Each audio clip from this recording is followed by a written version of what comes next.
আপনারা উত্তর দিবেন আমার কথা। এই স্বৈরাচার শেখ হাসিনার 15 বছর এই বাংলাদেশের প্রতিটি নারী সমাজ, হিন্দু, বৌদ্ধ, খ্রিস্টান, আপনারা কি মানসিক ভাবে খুব শান্তিতে ছিলেন? ছিলেন না। কেন ছিলেন না? সেটা হলো এই স্বৈরাচার শেখ হাসিনা আপনাদের সন্তানরা যখন কথা বলার অধিকার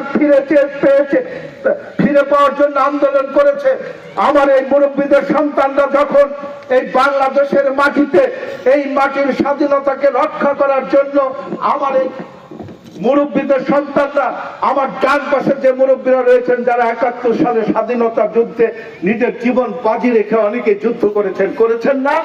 আরেকজন মুক্তিযোদ্ধা, একজন এই 71-এর মুক্তিযোদ্ধাকে ধ্বংস করার জন্য 71-এর মুক্তিযোদ্ধাদের যে চেতনা, সেই মুক্তিযুদ্ধের চেতনা অর্থাৎ এই বাংলাদেশের মাটিকে স্বাধীনতা দেওয়া, এই বাংলাদেশের সকল নাগরিককে মুক্ত মনে কথা বলার অধিকার দেওয়া, স্বাধীনতার প্রায় 50 বছর পরে এই শেখ হাসিনা এই বাংলাদেশ মিথ্যা কথা বলে এই বাংলাদেশের ক্ষমতায় অধিষ্ঠিত হয়ে আপনাদের আজকের যে তরুণ সমাজ আমার সামনে রয়েছে, এই তরুণ সমাজের জীবনটাকে বিপন্ন করে ধ্বংস করে দিয়েছে।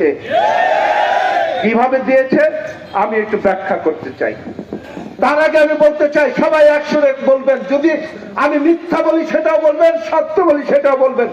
গত 15 বছর আমার মা বোনেরা, আমার মুরব্বীরা, আপনাদের কোন সন্তান যোগ্যতা অর্জন করে লেখাপড়া শেষ করে এই বাংলাদেশের কোথাও কি কোনো যোগ্য চাকরি পেয়েছে? পায় নাই। কেন পায় নাই?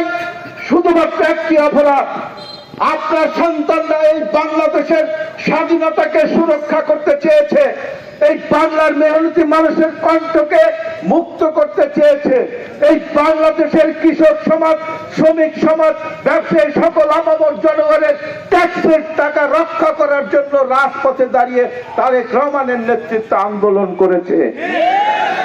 অর্থাৎ আপনারা বিএনপিকে ভালোবাসেন, বিএনপির মার্কা ধানের শীষকে ভালোবাসেন না? বেগম খালেদা জিয়াকে ভালোবাসেন, জনাব তারেক রহমানকে ভালোবাসেন। এটাই আপনাদের অপরাধ, আপনাদের সন্তানদের অপরাধ ছিল।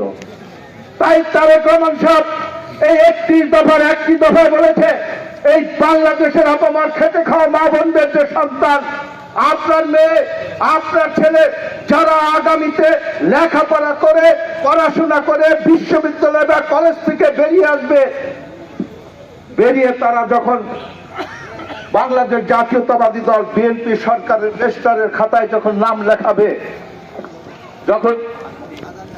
তখন থেকে শেষ পর্যন্ত যতক্ষণ পর্যন্ত ওই সন্তানকে চাকরি দিতে না পারবে, ততক্ষণ পর্যন্ত আমার এই বাংলার মেহনতি মা বোন এবং আমার মুরব্বী চাচাদের সন্তান, মেয়ে বা ছেলেদেরকে বেকার ভাতা দেওয়া হবে। আজান দিচ্ছে, আজান দিচ্ছে।